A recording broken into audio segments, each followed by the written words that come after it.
Halo Sobat Maya, kembali lagi ke series maraton saham IPO. Nah, di video kali ini kita akan membahas tentang saham IPO B2. Jadi PT Berkah Mulia Mandiri atau B2 ini didirikan pada tahun 1999 dan bergerak di bidang pengelolaan dan perdagangan bitumen atau aspal, di mana hingga saat ini masih sedikit ya perusahaan sejenis di industri ini dengan pangsa pasar yang masih sangat besar. Hingga saat ini, B2 telah memiliki lebih dari 200 mitra, baik korporasi swasta maupun pemerintah. B2 beserta perusahaan anak untuk saat ini mengoperasikan 4 terminal bitumen yang tersebar di Indonesia. Nah, lokasinya itu berada di daerah Gresik, Makassar, Cirebon, dan Bitung. Nah, ini adalah proyek-proyek besar yang udah dilakuin oleh B2. Nah, ini adalah terminal bitumennya di Gresik, Makassar, Cirebon, dan Bitung. Untuk kapasitasnya bisa dilihat di sini ya. Nah, untuk keunggulan kompetitif dari B2 antara lain adalah B2 ini udah berpengalaman lebih dari 20 tahun di bidang bitumen. Lalu B2 ini juga memiliki fasilitas pendukung yang komplit dan memadai ya. Nah, ini adalah pelanggan-pelanggan besar dari B2. Ini yang BUMN, ini yang swasta. Nah, untuk persaingan usahanya sendiri, saat ini hanya ada satu ya untuk saingannya yang udah listing di bursanya kita Sobat Maya, yaitu IELS. Sementara untuk pesaing usaha yang lain, ini masih belum TBK ya, atau masih jadi perusahaan yang tertutup. Nanti di akhir kita akan bandingkan ya, antara valuasi B2 dengan IELS. Nah, ini adalah laporan kinerja dari B2. Nah, misalnya kita lihat pendapatan B2 ini dari tahun 2020 hingga ke tahun 2022, pendapatannya ini selalu meningkat ya dari tahun ke tahun Sobat Maya. Dan kalau misalnya kita lihat di tahun 2023, harusnya pun akan seperti itu ya, meningkat dibandingkan dengan tahun 2022. Sementara kalau misalnya kita lihat dari laba ataupun keuntungan bersih dari B2, ini juga meningkat ya dari tahun ke tahun. Dan seharusnya di tahun 2023 pun akan meningkat dibandingkan dengan tahun 2022.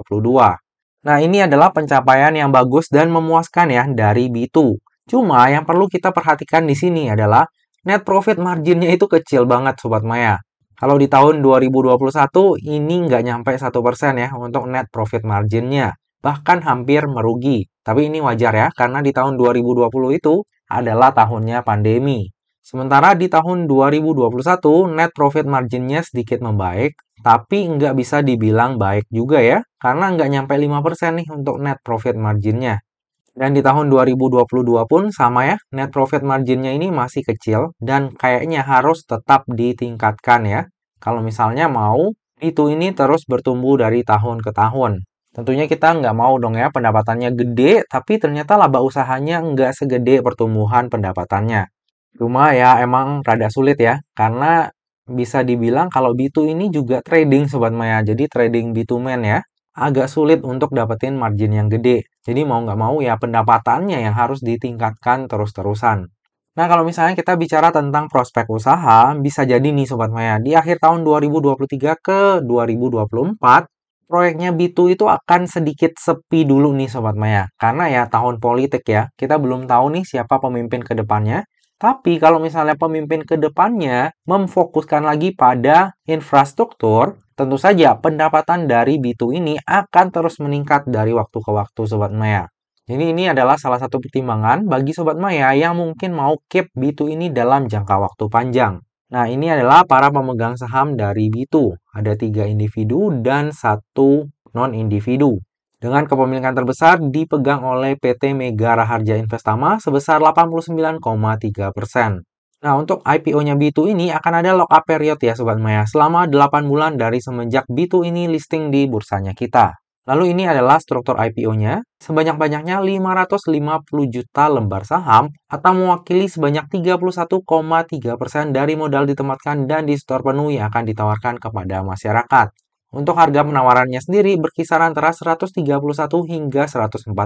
Sehingga dana yang akan diraup dalam IPO ini adalah sebanyak-banyaknya sebesar 77 miliar. Lalu bersamaan dengan IPO ini juga akan diterbitkan waran seri 1 dengan rasio 4:1. Nah, nantinya dana IPO tersebut akan digunakan untuk tujuan-tujuan sebagai berikut. Yang pertama adalah sekitar 9,1%. Ini akan digunakan untuk belanja modal ya, yaitu pelunasan sebidang tanah milik Bapak Lasmono Imam Raharjo, yang merupakan direktur utama sekaligus pemegang saham dari B2. Nah, jadi ini adalah transaksi afiliasi ya. Lalu sisa dana IPO tersebut akan digunakan untuk modal kerja. Nah, untuk tujuan penggunaan dana IPO-nya B2 ini masih tergolong standar ya Sobat Maya. Sebagian kecil itu dipakai untuk belanja modal, sementara sisanya dipakai untuk modal kerja. Lalu yang akan menjadi underwriter di IPO-nya B2 ini adalah NH Korindo Sekuritas atau dengan kode brokernya XA. Nah, XA ini udah sering banget ya mengawal saham IPO Sobat Maya. Saham terakhir yang dikawal oleh XA itu adalah CRSN dan juga GRPM. Nah, ini listingnya barengan ya. Kalau CRSN itu tutup di zona hijau, sementara GRPM ini 3 kali ARB. Sebenarnya XA ini juga akan mengawal IPO-nya Zeus ya Sobat Maya. Tapi sayang banget, IPO Zeus akhirnya cancel. Nah, menurut saya ini adalah salah satu sisi positif ya dari XA ini. Karena mungkin belajar dari pengalaman juga nih Sobat Maya. Di IPO-nya CRSN dan juga GRPM, mereka itu nggak bisa fokus ke satu saham ya. Jadi ada yang ditumbalin nih. Dalam kasus kemarin adalah GRPM. Nah, mungkin ini cocokmologi aja ya. Nggak mau kejadian hal yang sama lagi. Jadi di periode IPO kali ini, XA akhirnya fokus ke satu saham IPO aja. Dalam case ini adalah B2. Nah, cuma sekali lagi ini cuma kayak cocokmologi ya. Menurut saya sih bisa aja kejadian seperti itu, tapi bisa juga enggak. Namanya juga cocokmologi. Nah, jadi mari kita saksikan aja gimana nantinya kinerjanya XA mengawal saham IPO B2. Lalu ini adalah laporan keuangan dari B2.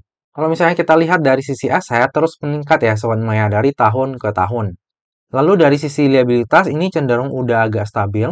Di tahun 2022 sedikit terjadi penurunan, tapi di tahun 2023 kembali naik lumayan signifikan.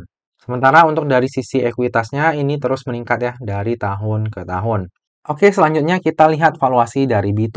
Nah, ini saya ambil valuasinya untuk earningnya di tahun 2023 dengan rentang harga IPO-nya di harga terendah di 131 dan harga tertingginya di 140. Nah, jika nantinya B2 ini listing di harga terendahnya, maka PER-nya itu akan berada di 36,81 kali dan PBV-nya di 1,44 kali. Sementara market cap-nya akan berada di 230 miliar. Dan jika nantinya B2 ini listing di harga 140, maka PER-nya akan berada di 39,34 kali dan PBV-nya di 1,49 kali dengan market cap sebesar 245 miliar. Nah, untuk valuasi dari B2 ini tergolong wajar ya Sobat Maya, ataupun tergolong standar lah untuk ukuran saham IPO. Malah dari sisi PBV ini bisa digolongkan valuasi yang murah ya. Lalu jika kita bandingkan dengan kompetitor yang bergerak di bidang yang sejenis, yaitu ILS, untuk valuasi dari B2 ini sangat bagus ya Sobat Maya. ILS ini per saya bikin video ini, PER-nya itu masih negatif. Sementara PBV-nya di 1,29 kali dengan market cap 58,89 miliar. Padahal omset dari ILS ini jauh di bawahnya B2. Bahkan omsetnya ataupun revenue-nya ILS ini nggak nyampe 10 miliar. Sementara kita tahu sendiri ya, B2 tadi omsetnya gede banget Sobat Maya, di atas 200 miliar. Jadi bisa dibilang kalau misalnya kita bandingkan valuasinya antara B2 dengan ILS, B2 ini jauh lebih bagus. Nah, fun fact-nya adalah underwriter dari ILS ini dulu juga adalah XA, dan ILS berhasil arah hingga 4 kali. Tapi perlu di-take note bahwa waktu ILS ini listing, itu belum ada IPO ya Sobat Maya. Jadi kondisinya agak sedikit berbeda dengan B2. Oke, dari tadi udah banyak hal yang kita bahas, sekarang tiba juga kita ke bagian kesimpulan. Kesimpulan yang pertama, secara bisnis menurut saya pribadi, B2 sangat menarik ya. Pendapatan dan labanya selalu naik dari tahun ke tahun. Pemain di bidang ini pun masih sangat sedikit ya, sementara pangsa pasarnya sangat luas. Lalu B2 ini juga udah berdiri dari sejak tahun 1999 dan pertumbuhan usahanya dalam 3 tahun terakhir ini sangat memuaskan. Kesimpulan yang kedua, valuasi dari B2 ini cenderung standar ya untuk ukuran saham IPO. Untuk tujuan penggunaan dana IPO-nya juga tergolong standar. Sebagian kecil dipergunakan untuk belanja modal, namun harus di-take note bahwa ini transaksi afiliasi, dan sisanya untuk modal kerja. Kesimpulan yang ketiga, underwriter dari IPO-nya B2 adalah XA. Nah, XA ini cukup sering ya mengawal saham IPO, dan saham IPO yang dikawalnya pun bervariasi. Untuk saham IPO terakhir yang dikawal oleh XA adalah CRSN dan juga GRPM. Nah, CRSN dan juga GRPM ini listingnya di hari yang bersamaan Sobat Maya. CRSN itu ditutup di zona hijau, sementara GRPM itu ARB. Nah, seharusnya XA ini juga akan mengawal saham IPO Zeus ya. Namun pada akhirnya IPO Zeus ini cancel. Dan akhirnya menyisakan B2 aja ya untuk saham IPO periode kali ini yang dikawal oleh XA. Nah, menurut saya pribadi, cocokmologi nih ya Sobat Maya. Hal ini menjadi salah satu faktor positif di IPO-nya B2. Karena bisa jadi XA akan lebih fokus ya sama B2. Cuma apakah benar bisa seperti itu? Ya nanti kita saksikan aja pada saat B2 ini listing di bursanya kita. Kesimpulan yang keempat, bersamaan dengan IPO ini terbit pula waran seri 1 dengan rasio 4:1. Nah, hal ini membuat IPO-nya B2 menjadi lebih menarik ya, karena meminimalisir resiko kerugian yang mungkin terjadi di IPO-nya B2. Cuma untuk waran dengan rasio 4:1 ini ya anggap aja pemanis aja Sobat Maya, karena itu dikit banget ya. Lalu kesimpulan yang terakhir, saya sendiri akan memanfaatkan momentum IPO ini untuk mendulang cuan. Dari sisi fundamental menurut saya masih oke, prospeknya juga masih cerah. Untuk valuasi juga cenderung standar ya, dan kalau misalnya kita bandingkan dengan pesaingnya yaitu ILS, valuasi dari B2 ini jauh lebih baik. Dan untuk underwriter-nya sendiri adalah XA, di mana harusnya XA ini juga mengawal IPO-nya Zeus, tapi karena IPO-nya Zeus cancel, akhirnya yang dikawal oleh XA ya cuma B2 ini. Nah, bagi Sobat Maya yang mau coba keep B2 ini dalam jangka waktu panjang, jangan lupa perhatikan ya bahwa B2 ini net profit marginnya itu tergolong kecil dan pelanggannya itu banyak yang BUMN juga, apalagi BUMN karya. Kita tahu sendiri ya, saat ini kondisi BUMN karya masih kurang oke. Jadi itu adalah salah satu hal yang perlu Sobat Maya perhatikan. Kalau misalnya Sobat Maya berencana keep untuk jangka waktu panjang. Kalau saya sendiri hanya akan mengejar momentum IPO ya. Jadi dalam jangka waktu pendek aja. Semoga aja at least bisa hijau ya di hari pertamanya listing. Kalau bisa arah, lebih bagus lagi. Nantinya kita akan coba untuk pantau dan kawal dari sisi penjatahannya gimana. Seperti biasa, yang namanya saham, terlebih saham IPO, itu nggak pernah luput ya dari yang namanya resiko. Jadi bagi Sobat Maya yang mau melakukan order saham IPO B2, pastikan Sobat Maya itu melakukan order sesuai dengan resiko yang siap untuk Sobat Maya tanggung ya. Lebih lengkapnya nanti saya beli atau enggak akan saya share di tab community ataupun IG saya pada saat masa offering nanti. Nah Sobat Maya, demikianlah video review saham IPO B2. Semoga aja video ini dapat bermanfaat bagi Sobat Maya semuanya dan dapat menjadi bahan pertimbangan nih. Apakah nantinya Sobat Maya mau membeli saham IPO B2 atau enggak? Nah Sobat Maya, akhir kata jangan lupa untuk selalu jaga kesehatan, jangan lupa untuk selalu bahagia, dan semoga perjalanan investasi kita selalu cuan bareng-bareng ya. Sampai jumpa di video review saham IPO selanjutnya.